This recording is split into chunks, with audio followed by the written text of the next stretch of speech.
Shalom saudara-saudara yang terkasih dalam Tuhan Yesus Kristus, selamat pagi. Renungan kita pada hari ini diambil dari Kisah Para Rasul pasal yang ke-14 ayat 6 sampai yang ke-20. Judul renungan kita pada hari ini adalah Pertemuan di Listra. Bertemu dengan orang-orang dari suku bangsa yang berbeda dengan kita berarti berhadapan dengan hal-hal yang baru dan asing. Bahasa, adat istiadat, pola pikir dalam menilai sesuatu, kepercayaan, dan lain-lain.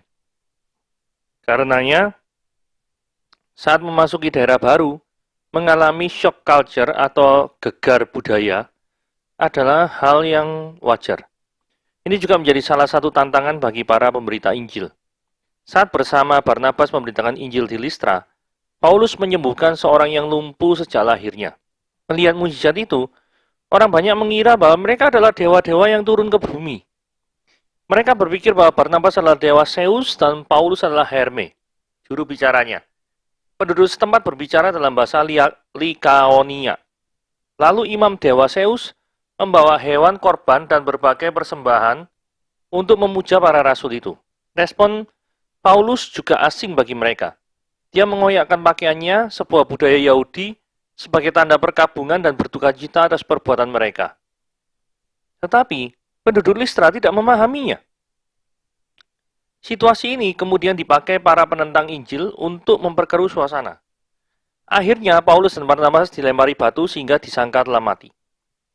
Pemberitaan Injil memang tidak mudah, terlebih saat berhadapan dengan orang-orang dari budaya yang berbeda.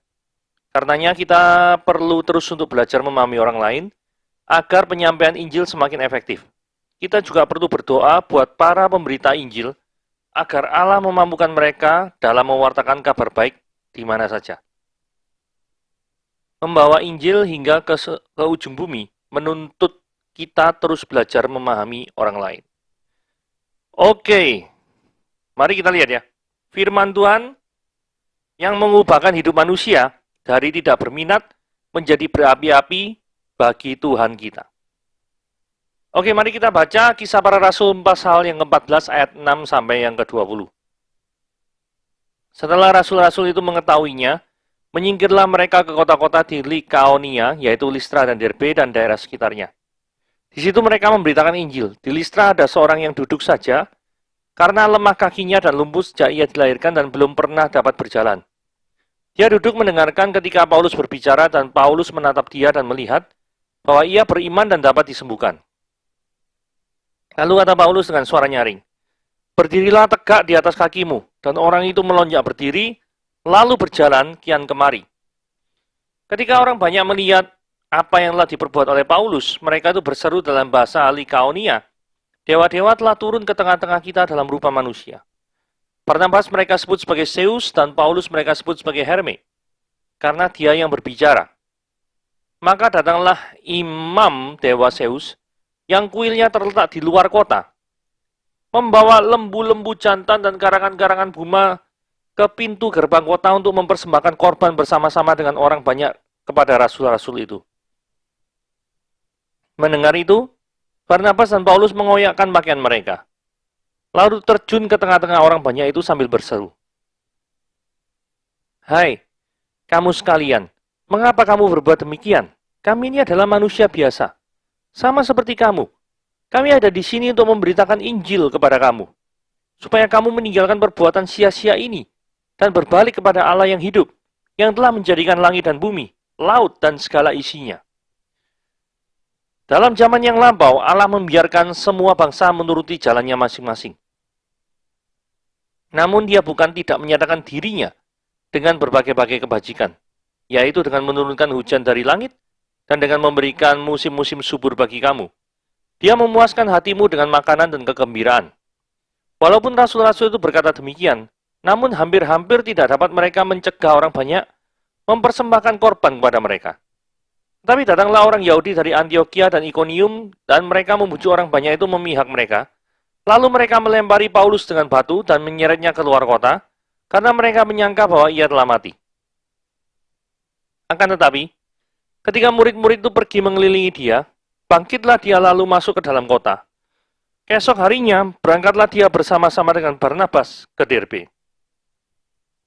Nah, saudara, kalau kita lihat ayat 6 ya, setelah para rasul-rasul itu mengetahui, menyingkirlah mereka, soalnya lari ya. Nah, apa yang diketahui oleh para rasul? Nah, ini gampang ya. Kita baca ayat sebelum ayat 6, yaitu ayat 5, persis sebelumnya. Maka kita akan bisa mengetahui jawabannya. Mari kita baca. Maka mulailah orang-orang yang tidak mengenal Allah dan orang-orang Yahudi bersama-sama dengan pemimpin-pemimpin mereka menimbulkan suatu kegerakan untuk menyiksa dan melempari kedua rasul itu dengan batu. Jadi rupanya apa yang membuat mereka itu menyingkir, dalam hal ini Paulus dan Barnabas, yaitu karena mereka mau dibunuh, dilempari dengan batu. Saudara, apa yang menarik daripada ayat 5 selain memberitakan pesan itu? Yang menarik kalau saudara perhatikan, ada dua golongan yang saling bertolak belakang ya. Sini satu ateis, orang yang tidak mengenal Allah. Ya. Yang berikutnya adalah teis, orang yang mengenal Allah, yaitu orang-orang Yahudi. Bisa menjadi kawan, satu ateis, satu teis loh. Biasanya kan bertolak belakang ya. Tapi mereka tuh bisa menjadi kawan untuk memusuhi kekristenan. Ini luar biasa ya. Jadi ini membuat suatu fenomena yang menarik. Jadi kita bisa belajar dari sini ya. Ketika dua belah pihak yang saling bermusuhan, tapi menemukan musuh bersama, musuh yang dibenci itu bersama-sama, mereka tuh ternyata bisa bersahabat. Orang yang tidak mengenal Allah dengan orang Yahudi, itu dua hal golongan yang bertolak belakang. Mungkin kalau ngomong nggak nyambung, tapi karena dua-duanya itu terganggu karena adanya pemberitaan tentang Yesus Kristus, maka mereka bisa menjadi kawan. Luar biasa ini ya. Dan kalau kita perhatikan baik-baik, dari kalangan teis, kalangan orang yang percaya Tuhan, itu bukan orang biasa yang menginisiatif yang kegiatan menyiksa orang Kristen. Bukan. Mereka dikatakan pemimpin-pemimpin. Jadi yang mengerti tentang agama, pemimpinnya orang yang paling tinggi itu justru yang menginisiatif untuk menyiksa kedua rasul itu dengan batu. Mau dilempari dengan batu sampai mati. Nah, ayat 7 dikatakan di situ mereka memberitakan Injil. Saudara, ada dua kota yang disebut di sini yaitu Listra dan Derbe. Mereka memberitakan Injil Tuhan. Saudara, di tempat manapun mereka berada, bahkan sekalipun dalam situasi pelarian. Saudara, kalau dalam situasi pelarian itu kan kesannya buru-buru toh. Sehingga kalau buru-buru, logikanya tidak sempat melakukan aktivitas apapun. Terutama aktivitas yang nggak penting. Tapi nyatanya, mereka tetap mau memberitakan Injil. Artinya, kalau dalam situasi buru-buru dan mereka tetap mau memberitakan Injil, ini menunjukkan bagi mereka, memberitakan Injil adalah suatu kegiatan yang sangat berharga, yang layak dibayar oleh nyawa mereka sendiri. Kenapa kok demikian?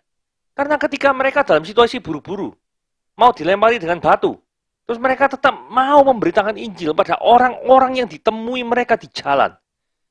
Ini kan menciptakan suatu resiko terhadap hidup mereka sendiri kan. Seandainya mereka tuh bersembunyi, pasti hidup mereka lebih aman. Tapi mereka tidak bisa memberitakan Injil. Tapi karena mereka memberitakan Injil, mereka tidak bisa sembunyi. Tapi resiko daripada itu, kerajaan Allah bisa tersebar luas. Resikonya, mereka bisa dilempari dengan batu dan mudah ditemukan. Jadi, kalau sampai mereka melakukan pemberitaan Injil itu sampai dengan meresikokan nyawanya mereka sendiri, berarti aktivitas pemberitaan Injil ini merupakan most valuable activity in their life. Jadi aktivitas yang paling berharga yang bisa dilakukan oleh yang namanya Paulus dan Barnabas. Oke, mari kita lanjut. Nah, ketika dalam pemberitaan Injil ini di Listra ada seorang yang duduk saja, lemah kaki, lumpuh ya sejak lahir, belum pernah dapat berjalan. Ayat 9, dia duduk mendengarkan dan dia beriman. Nah, saudara, banyak orang ya ingin mendapatkan mujizat dari Tuhan, tapi sangat sedikit yang mau duduk diam untuk mendengarkan firman. Betul nggak? Pengen, kalau ditanya, disembuhkan, pengen. Tapi kalau disuruh dengar firman Tuhan, nggak mau. Jikalau mujizat tanpa firman Tuhan, maka kita hanya akan mencetak orang Kristen baru yang bermental bahwa dirinya harus mengalami mujizat dari Tuhan untuk membuktikan Tuhan itu mengasihi dirinya.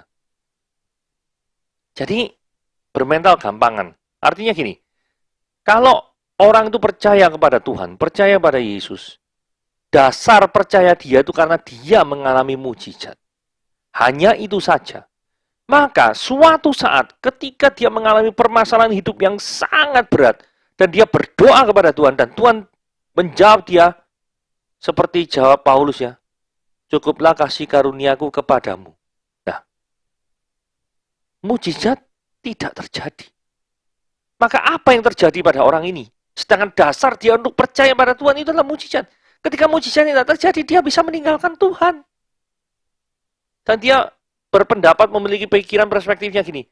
Karena Tuhan tidak membuat mujizat, maka Tuhan itu tidak sayang kepada saya. Oh, bisa loh orang seperti ini. Itulah sebabnya untuk menghindari kesalahan yang seperti itu, maka seseorang itu seperti ayat 9 yang saya merahin. Dia duduk dengar ketika Paulus berbicara. Saudara, ini hal yang juga sangat pembelajaran yang sangat penting ya. Orang yang duduk saja dan lumpuh sejak lahir, mungkin ya, kalau saja dirinya itu bisa berjalan sebelum ketemu Paulus ya, maka dia tidak akan bertemu dengan Yesus dan tidak akan pernah percaya pada Yesus. Justru karena orang ini mengalami penderitaan sejak lahir itu, maka melalui penderitaannya itu akan memimpin dia kepada Kristus, kepada hidup yang sejati. Jadi penderitaan yang dialami orang ini membimbing orang tersebut untuk percaya kepada Kristus. Karena itu penderitaan yang dialami oleh kita sekarang ini, mungkin itu adalah jalan bagi kita untuk mengenal Tuhan lebih dalam lagi. Oke, sekarang kita lihat ayat 10. Lalu kata Paulus dengan suara nyaring, berdirilah tegak di atas kakimu, dan orang itu melonjak berdiri lalu berjalan kian kemari. Saudara, ada suatu perubahan ketika keajaiban Tuhan itu menghampiri orang lumpuh itu. Ini suatu perubahan yang tidak terelakkan. Dari tidak bisa jalan, jadi bisa jalan. Jadi jika kuasa Tuhan itu menghampiri kehidupan saudara, maka akan terjadi suatu perubahan yang sangat drastis sekali. Bumi langit, bisa dari selatan, utara, barat, timur. Pertanyaannya, sudahkah saudara mengalami perubahan drastis dalam hidupmu? Ketika Tuhan itu menjamah kehidupan saudara. Saudara, sama seperti orang lumpuh ini. Dari nggak bisa jalan, jadi bisa jalan. Dari yang dulunya cinta dosa, menjadi benci dosa. Dari yang dulunya nggak bisa mengasihi orang lain, cuma untuk mementingkan dirinya sendiri. Tapi sekarang bisa untuk mengasihi orang lain dan mengutamakan kepentingan bersama. Saudara, ada suatu perubahan ketika seorang itu mengenal Tuhan, dijamah oleh Roh Kudus. Sudahkah saudara mengalami perubahan seperti itu? Oke, kita lanjut. Meluruskan perspektif yang salah. Di ayat 11, ketika mereka melihat mujizat itu langsung mereka berpendapat, wah, dewa-dewa ini turun ke tengah-tengah kita dalam rupa manusia nih. Terus langsung diklarifikasi di ayat 15 oleh Paulus. Hai kamu sekalian, mengapa kamu berbuat demikian? Kami ini manusia biasa, bukan dewa. Kami ada di sini untuk memberitakan Injil, Evangelion, kabar baik. Supaya kamu meninggalkan perbuatan sia-sia ini dan berbalik kepada Allah yang hidup. Yang telah menjadikan langit dan bumi, laut, dan segala isinya. Saudara, mitologi Yunani saya percaya adanya dewa-dewa lokal. Ya toh? Dewa-dewa lokal, ada dewa laut, apa ya? Poseidon atau Neptunus ya. Itu ya Greco-Roman lah ya. Jadi ada yang mitologi Yunani, ada mitologi Romawi. Greco-Roman itu ada percaya dewa-dewa lokal. Sedangkan Paulus dan Barnabas mengajar mereka untuk percaya hanya ada satu Allah saja yang menjadi pencipta langit dan bumi. Jadi ini beda ya. Nah, jadi karena keajaiban terjadi, orang lumpuh bisa berjalan, maka mereka menyangka keajaiban ini pasti tidak mungkin bisa dibuat oleh manusia biasa. Kalau gitu, berarti Paulus iki Herme, Barnabas itu Zeus. Nah, ini salah tafsir di sini ya. Nah, poin pentingnya gini. Jikalau ada kesalahan di sekitar Anda, apakah Anda akan diam saja? Atau Anda berbicara sama seperti Paulus dan Barnabas, yaitu mengklarifikasi ada kesalahan. Nah, ini penting ya. Nah, ini pernyataan Allah pada manusia. Saudara, kalau kita lihat ya, kalau memang benar Allah itu hanya satu, Mengapa Allah tidak menyatakan dirinya kepada orang-orang di Likanoia ini? Saudara, bukan Allah tidak menyatakan dirinya ya. Di dalam ayat 17 dikatakan, namun dia bukan tidak menyatakan dirinya. Dengan berbagai-bagai kebajikan, yaitu apa? Menurunkan hujan dari langit, memberikan musim-musim subur bagi kamu, memuaskan hatimu dengan makanan dan kegembiraan. Jadi God declare himself dengan cara-cara yang seperti itu. Itu yang dikenal sebagai wahyu umum. Tuhan menurunkan hujan dari langit. Tuhan membuat tanah itu subur. Itu merupakan cara Tuhan, God's way to declare himself to the human being. Pemeliharaan Tuhan atas hidup manusia juga merupakan penyataan Allah kepada manusia. Bagaimana caranya? Ya ini, memuaskan hatimu dengan makanan dan kegembiraan. Apakah manusia berpikir tanpa adanya peran serta Tuhan, maka manusia itu bisa menikmati seperti itu? Pasti tidak, bukan? Jadi maksud Paulus adalah begini. Jika hanya ada satu Allah yang benar, yaitu Allah pencipta langit dan bumi, maka Paulus dan Barnabas ini bukan Allah, karena cuma satu. Nah, kan ada Barnabas, Paulus kan pribadinya beda. Dan tidak perlu mereka diperlakukan seolah-olah adalah Allah. Karena apa? Karena kalau kita lihat di dalam ayat-ayat yang sebelumnya, rasul-rasul ini, apa ya istilahnya ya, diperlakukan seperti dewa, dan orang banyak itu mempersembahkan sesajen. Ayat 18 ya, walaupun rasul-rasul itu berkata demikian, namun hampir-hampir tidak dapat mereka mencegah orang banyak yang tadi melihat mujizat itu, mempersembahkan korban kepada mereka. Jadi mereka itu dianggap sebagai dewa. Kalau misalkan orang ngadep kepada dewa atau apa, kan ada sesajen persembahan lah. Nah, mereka tuh dibawai persembahan korban kepada dari orang-orang banyak itu. Nah, ini kan salah kaprah. Itu sebabnya apa pentingnya Paulus mengajarkan hanya ada satu Allah pencipta langit dan bumi. Tidak ada yang lain. Kalau tidak ada yang lain, jangan pernah engkau menyembah aku. Itu maksudnya. Nah, ayat 19 ya. Karena ada kekisruhan yang seperti itu, maka datanglah orang-orang Yahudi dari Antioquia dan Ikonium. Mereka membujuk orang banyak itu dan memihak mereka. Lalu mereka melempari Paulus dengan batu. Saya tidak tahu ya fitnah apa yang dilontarkan orang Yahudi pada Paulus. Apa isi fitnah itu kita tidak tahu, kita hanya menduga-duga saja. Karena Paulus ingin memperbaiki kesalahan berpikir orang Yunani, maka orang Yahudi menggunakan momen ini untuk membuat keributan hal-hal yang berkaitan dengan kepercayaan Yunani kuno. Apakah mereka mentwisting daripada pernyataan Paulus? Karena mereka kan mempersembahkan korban ya toh. Nah, karena mereka menolak, mungkin ya nggak tahu ya model fitnah seperti apa yang dilakukan oleh orang Yahudi. Sehingga Paulus itu akibatnya dari yang disanjung-sanjung menjadi pengen dilempari dengan batu. Nah, berikutnya ayat 20. Tapi Paulus ini luar biasa ya. Ketika murid-murid itu berdiri mengelilingi Paulus, bangkitlah dia, masuk dalam kota. Keesokan harinya berangkat lagi dengan Barnabas ke Derbe. Saudara, sekalipun setelah mengalami penganiayaan yang hebat, dilempari dengan batu, bahkan hampir mati, asalnya disanjung. Tapi sekarang from hero to zero malahan. Tapi hal tersebut tidak menyurutkan keinginan Paulus untuk memberitakan Injil. Kematian yang ada di depan mata, itu tidak membuat nyali daripada Paulus itu ciut. Tidak membuat nyali daripada Barnabas itu ciut. Tidak ada terpikir terbersit pun pemikiran seperti itu. Jadi semangat Paulus inilah yang perlu kita contoh dalam melayani Tuhan.